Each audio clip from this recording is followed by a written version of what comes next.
Today at 1, we're live in Ukraine as Russia invades in a major military assault by land, sea and air. It began before dawn with assaults on multiple targets in the north, south and east.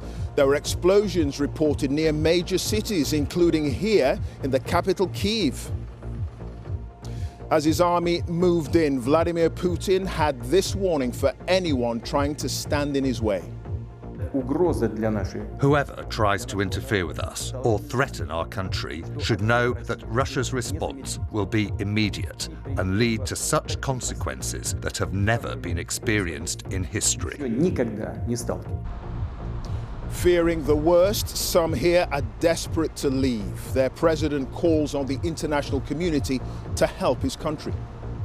Putin started a war against Ukraine, against the whole democratic world. He wants to destroy my country. He wants to destroy our country, everything we have been building, what we live for. NATO and Western leaders have responded with tough rhetoric to the attack. Their attempts to find a diplomatic way out of the crisis have clearly failed.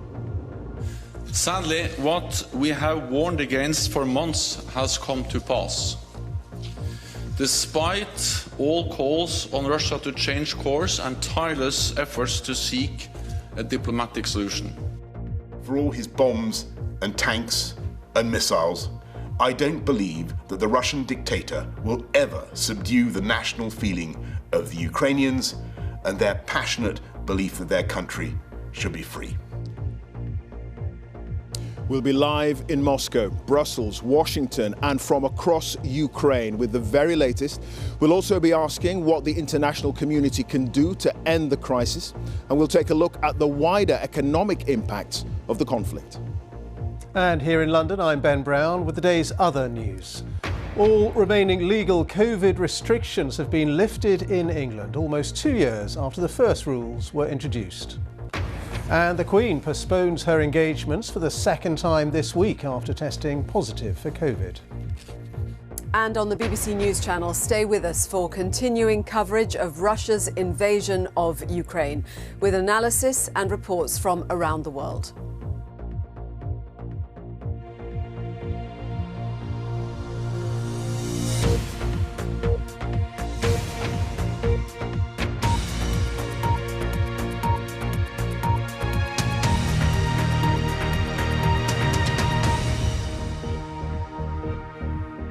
Good afternoon and welcome to the BBC News at 1 from the Ukrainian capital Kyiv, where just before dawn, as air raid sirens sounded here, Vladimir Putin launched an all-out assault on this country.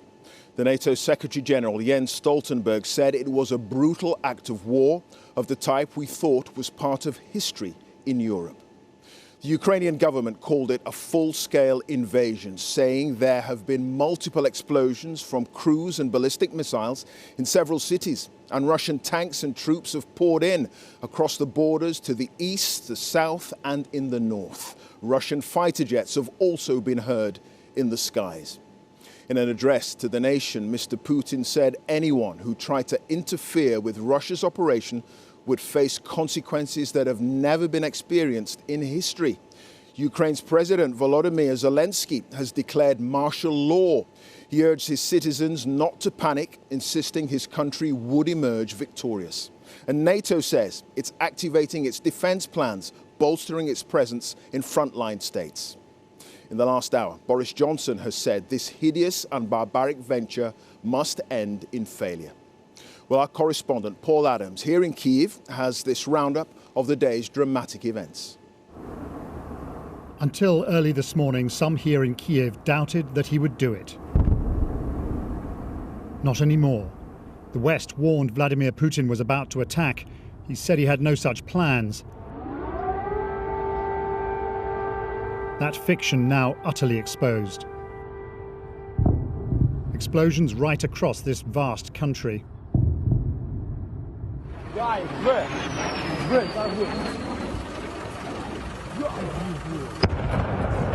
In Ivano-Frankivsk, in the far southwest, a missile struck an airport.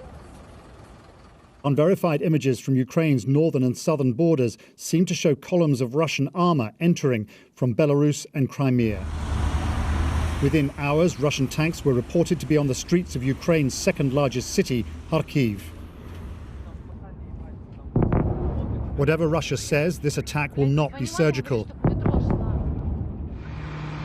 To the east of Kharkiv, emergency workers battle to control fires in residential buildings hit by rockets. The number of civilian casualties is rising. At Mariupol in the south, another airport on fire. This country's civilian infrastructure is being heavily struck. There are no more flights in or out. A glance at the map shows a country under attack from east to west, north to south. Earlier, a snarling Russian leader said this was all in self-defense and warned Ukrainians to lay down their arms. We will strive for the demilitarization and denazification of Ukraine. Russia cannot feel safe, develop and exist with a constant threat emanating from the territory of modern Ukraine. In Kiev, Ukraine's embattled president, who must now fear for his job, appealed to the world. Putin started a war against Ukraine, against the whole democratic world. He wants to destroy my country.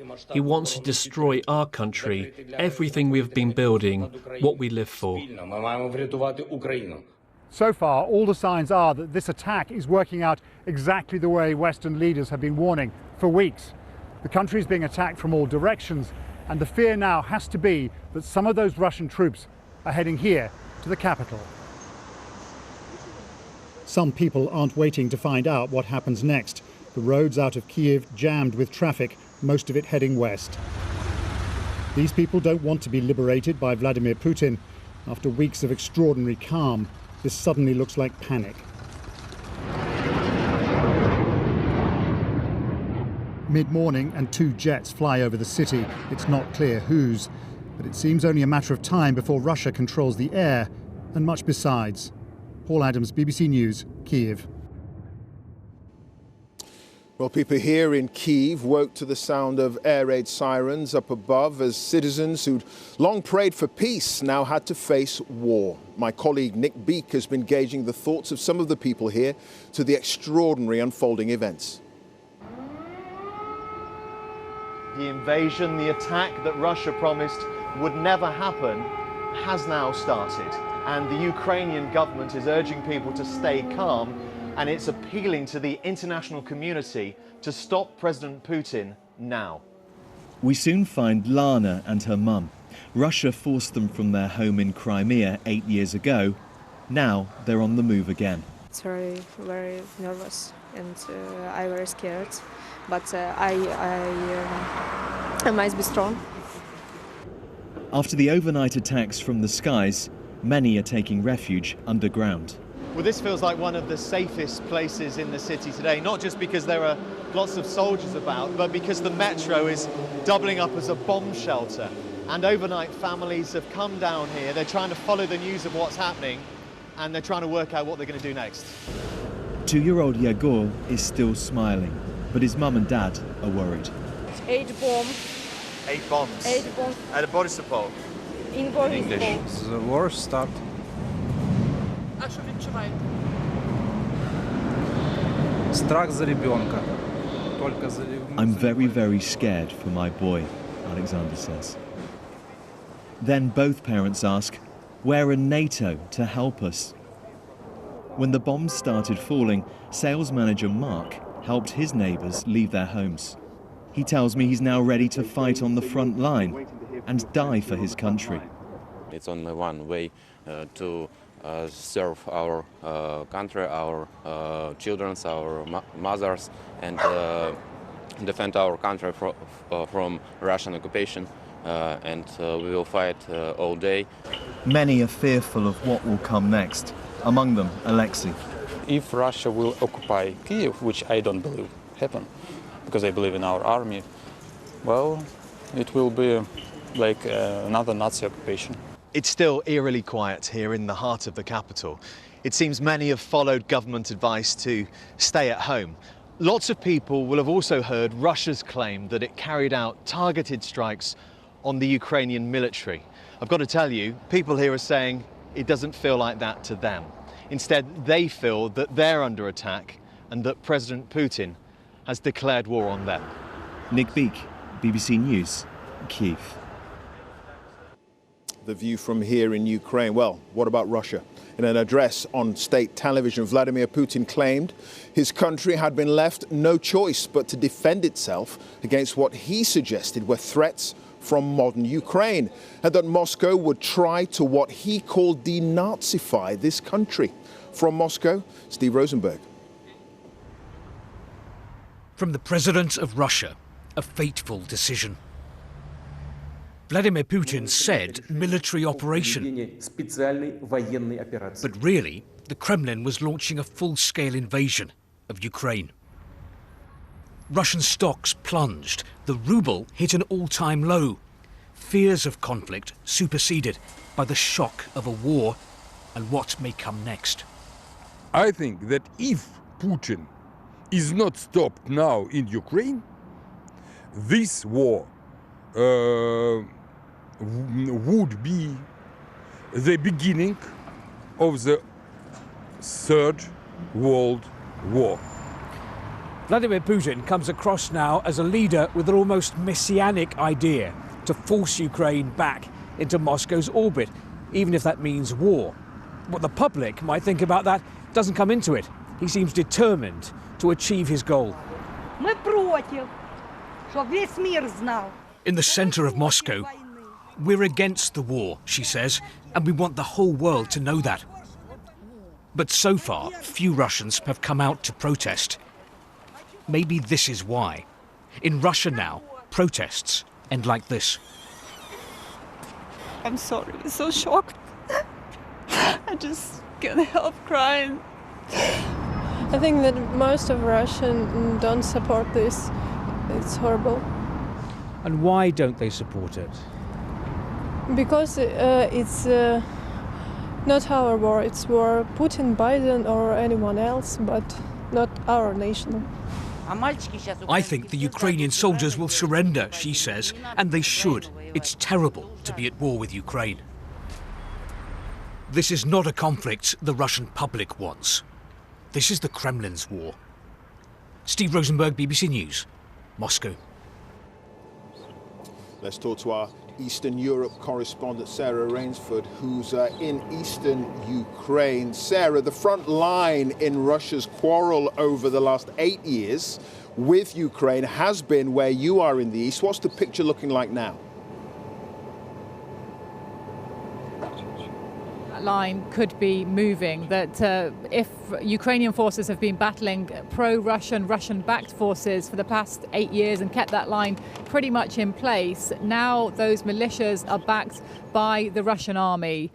We know that they've rolled into some areas of the Donbass, and we know that there is some heavy fighting going on along the contact line, as it's known, to the south of where I am now. We know there have been civilians killed today in one area, and that there's, as I say, heavy fighting in several places. So people here back a little way from the front line are worried about what that means. They're worried about an advance by Russian troops. They're worried about the fighting coming to their doorstep.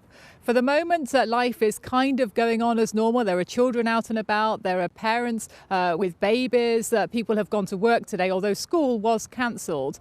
But there's this kind of air of trepidation about what is coming, because people have seen what happens when this area is taken over by the Russian-backed militias before. Now it's the Russian army who's there too, and they're worried about what exactly that means for their lives going forward.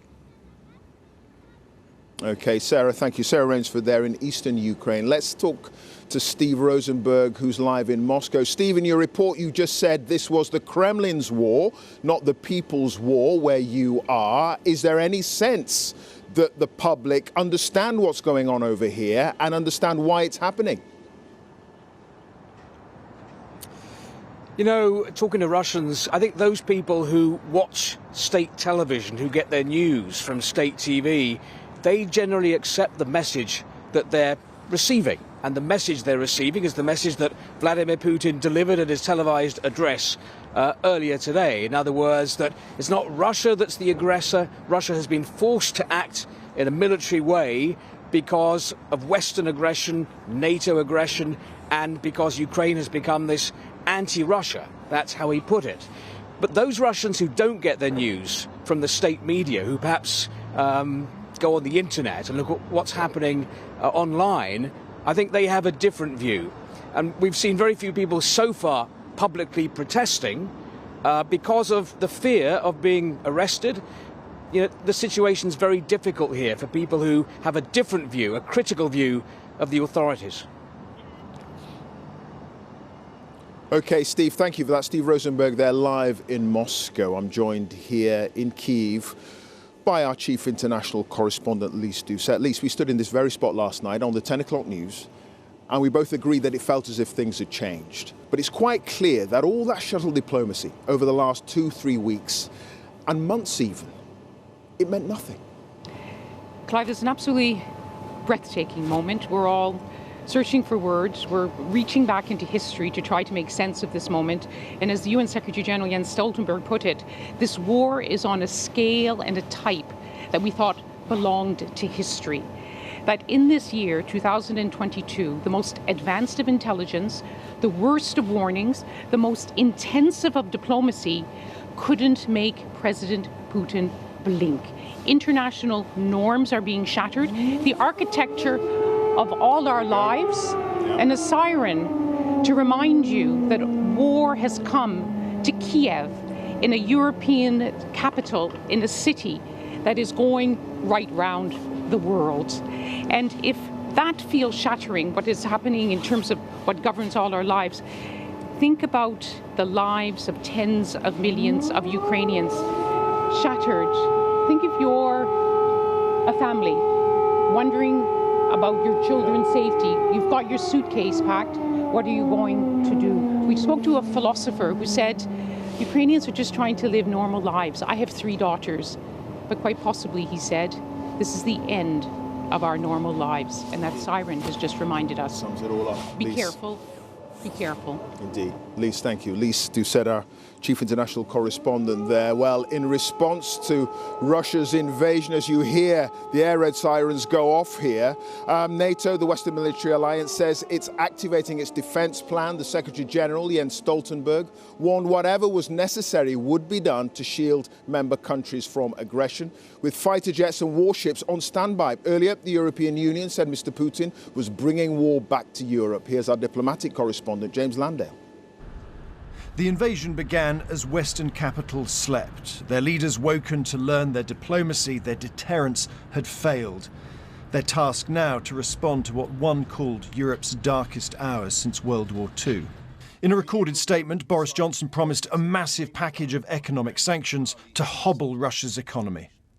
A vast invasion is underway, by land, by sea, and by air. And this is not in the infamous phrase, some faraway country of which we know little. Ukraine is a country that for decades has enjoyed freedom and democracy and the right to choose its own destiny. We and the world cannot allow that freedom just to be snuffed out. We cannot and will not just look away.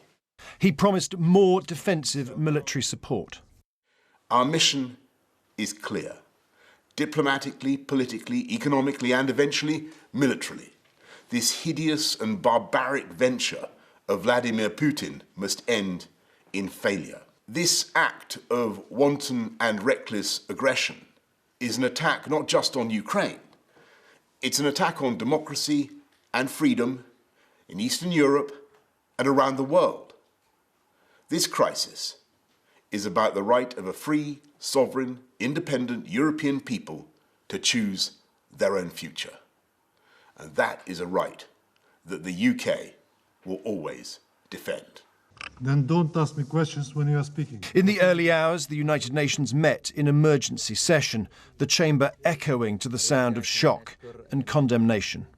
President Putin, in the name of humanity, bring your troops back to Russia. In the name of humanity, do not allow to start in Europe what could be the worst war since the beginning of the century. NATO has already bolstered its eastern flank in recent days. This morning, the military alliance activated plans to pave the way for the deployment of more troops to strengthen its deterrence and defence.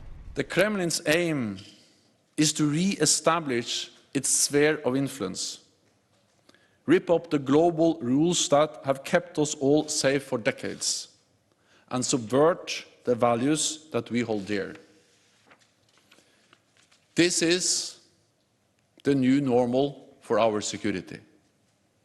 Peace cannot be taken for granted. The fear now among some NATO countries, particularly in Baltic states like Estonia and other parts of Eastern Europe, is that President Putin might not stop at Ukraine. Everything we were afraid of, that we knew from the intelligence reports, actually has come true. And this is so frightening that this can happen in 2022. European Union leaders will meet later today to discuss their response. The European Commission President promised a package of tough new sanctions. It is President Putin who is bringing war back to Europe. And in these dark hours, the European Union and its people stand by Ukraine and its people.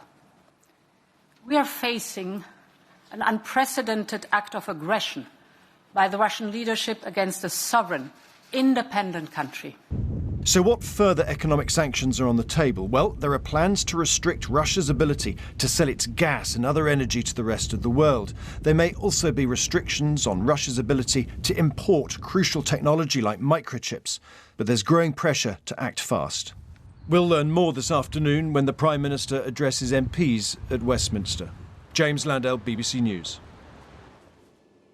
We're going to get the view from Brussels now. Our Europe editor, Katya Adler, is there. Katya, we heard some of the folks from NATO there speaking where you are, and one wonders what the international community can do given this brazen attack on this country. Well, absolutely. And the EU is extremely worried. As we heard there from the President of the European Commission, she said Vladimir Putin has brought war back to Europe. So all 27 EU member states are going to be, their leaders are going to be coming here to Brussels tonight. They're going to want to show solidarity outside towards Vladimir Putin as a warning, towards Ukraine as a sign of solidarity, to saying they back them, and internally as well. Because the Baltic states, Estonia, Latvia, Lithuania, who neighbour Russia, they're extremely worried, feeling exposed politically, possibly also militarily. EU member states border Ukraine too and are bracing themselves for a possible refugee crisis if Ukrainians flee their home. There's a big bang package of sanctions that the EU is announcing today, a new package, and it says it would have further measures up its sleeve if, as it worries, Vladimir Putin continues with his aggression. OK, Katya, thank you. Katya Adler there, live in Brussels. Let's go to Washington, get the view from America. Barbara Plett-Usher is there. Barbara, the events unfolding here in Ukraine, they would have taken place overnight in the United States, late last night. Has there been any official reaction?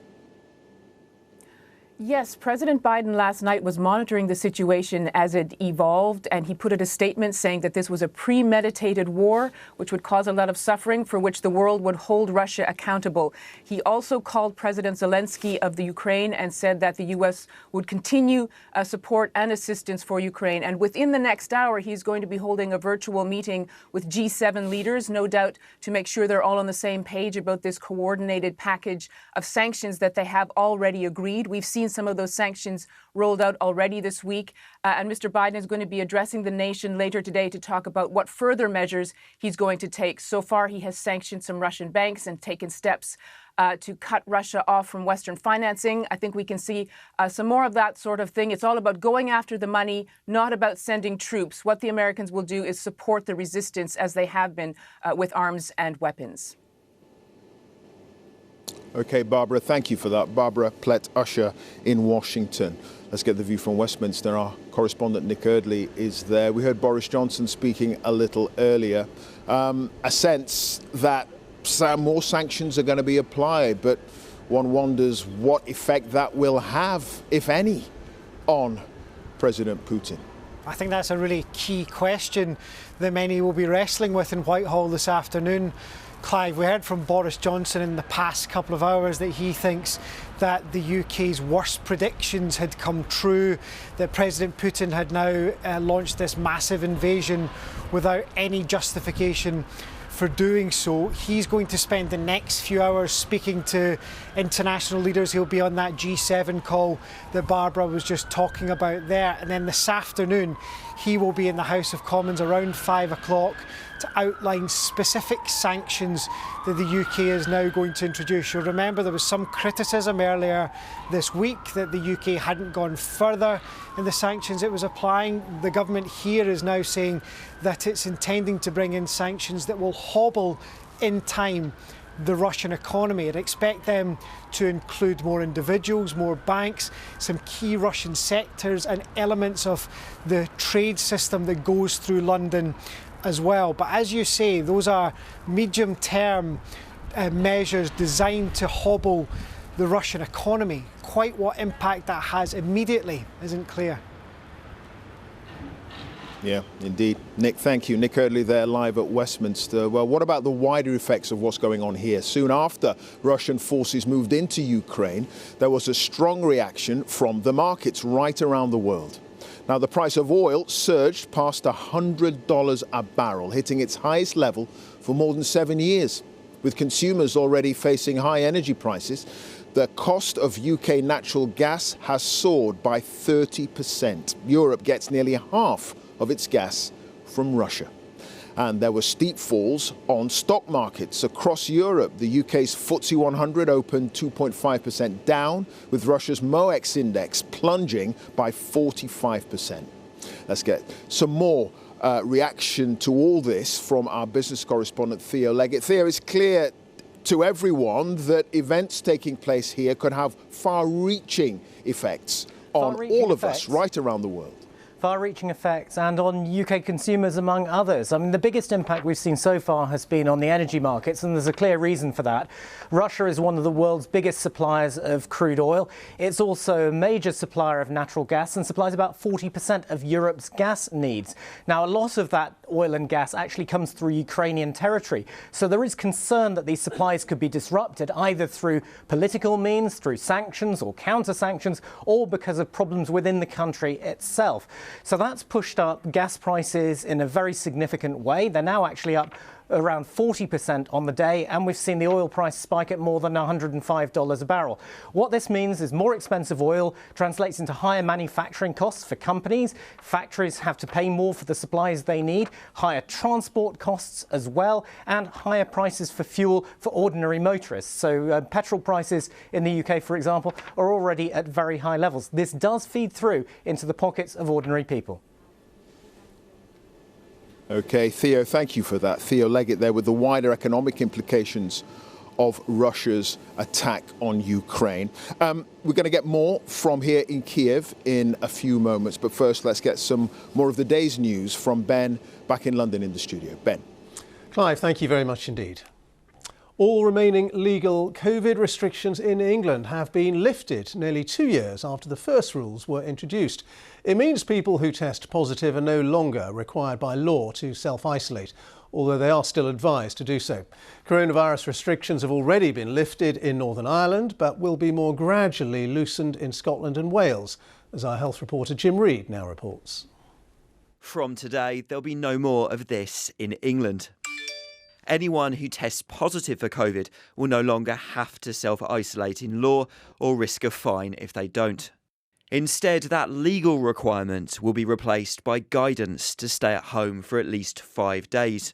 Close contacts of those infected are no longer advised to take a lateral flow test for 7 days.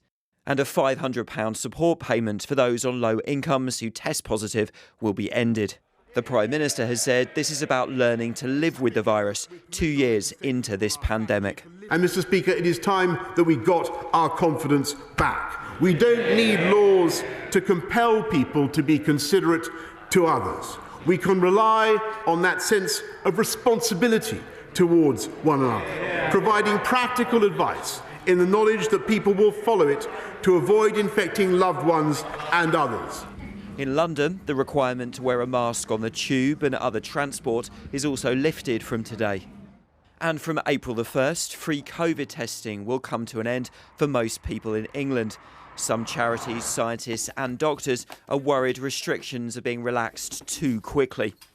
COVID remains pretty high in circulation around the country, and what NHS leaders are worried about is that if too many of our precautions are relaxed at one time, then there will be an increase in the transmission of COVID. Now, for lots of people, the current strain of COVID-19 can often have quite mild effects, but that is not the case for everyone. And that's particularly not the case for people with other vulnerabilities.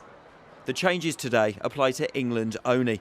Restrictions in Scotland, Wales and Northern Ireland are being lifted at different speeds as the Omicron wave of this virus passes. Jim Reid, BBC News. Students who start university next year could be paying off their loans for 40 years after graduating under new government plans for England. Under the current system, loans are written off after 30 years. The government says extending the repayment period will reduce the bill for taxpayers, but Labour says it will hit those on low incomes the hardest. The Queen has postponed more engagements after testing positive for COVID last weekend. She called off virtual audiences on Tuesday, but she did have a call with the Prime Minister yesterday. Buckingham Palace says she's now postponed 2 more virtual audiences scheduled for today, but she is continuing with light duties. Right, let's go back to my colleague Clive Murray with the very latest from Ukraine. Clive. Yeah, Ben, thank you. We heard air raid sirens just, in the last 10, 15 minutes or so. So we've had to put our flak jackets on, if you're wondering why this is happening. We're going to get the perspective now from our security correspondent, Frank Gardner.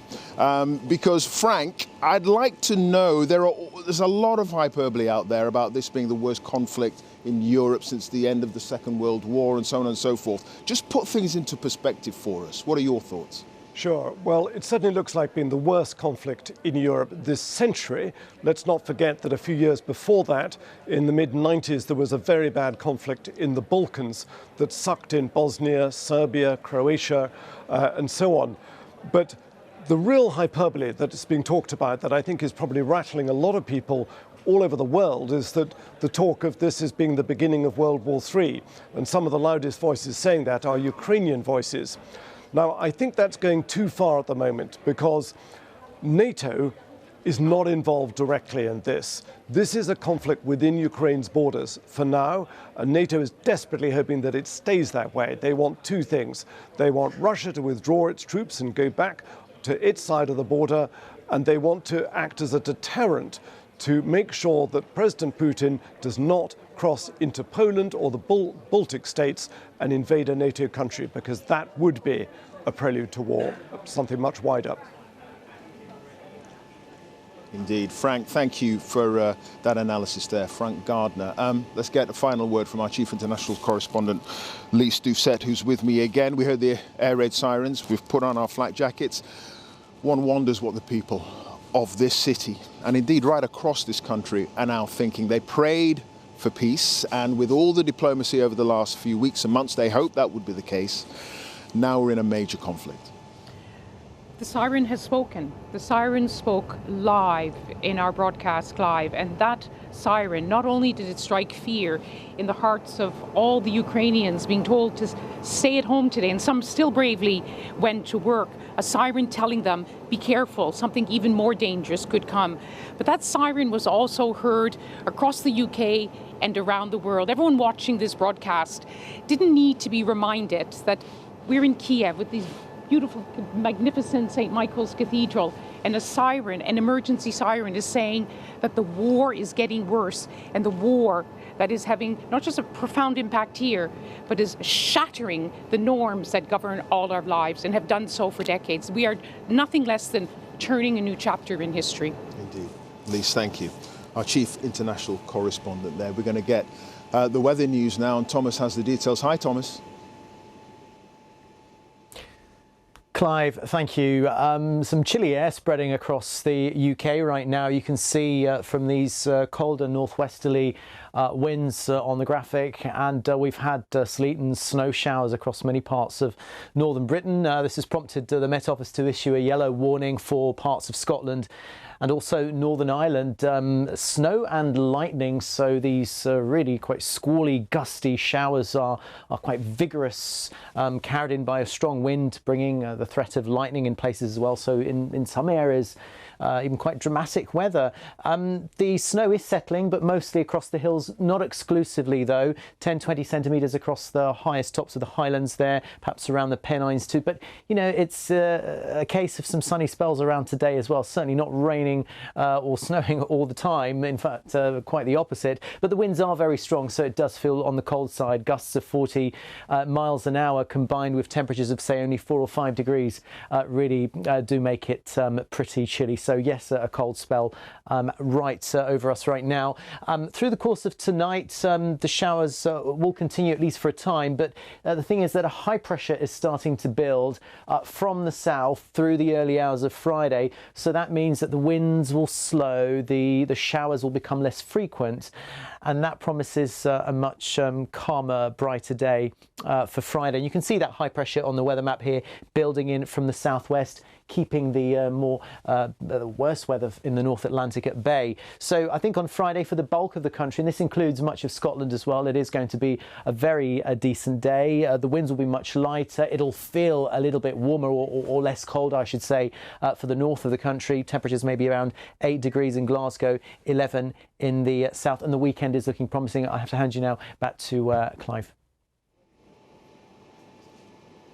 Thomas, thank you for that. Thomas Schaffenacker there. Well, that's it from the BBC News at 1 here in Kyiv on a momentous day.